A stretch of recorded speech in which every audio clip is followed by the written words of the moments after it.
मसाजोगचे सरपंच संतोष देशमुख यांच्या हत्येला आज 8 दिवस पूर्ण होत आहेत। या प्रकरणात आतापर्यंत 3 आरोपींना अटक करण्यात आलेली आहे, तर 4 आरोपी जे आहेत ते अद्याप फरार आहेत। मात्र ज्या दिवशी संतोष देशमुख यांचं अपहरण झालं त्या दिवशीचा एक व्हिडिओ जो आहे तो सध्या व्हायरल होताना पाहायला मिळतोय।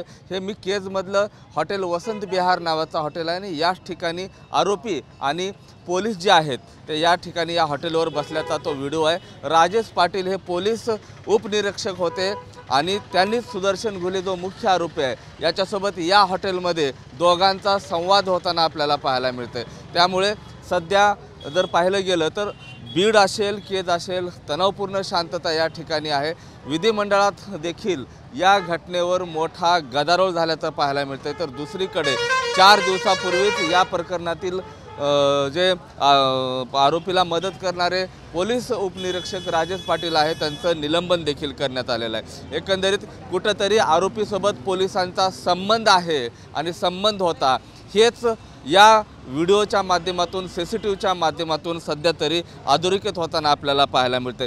त्यामुळे बीड पोलिसांची जी भूमिका आहे कुठंतरी संशयास्पद आहे यावर मात्र शिक्कामोर्तब होताना पाहायला मिळते। कॅमेरा पर्सन विनोदसह मी महेंद्र कुमार मुधोळकर, TV9 मराठी, केज, बीड।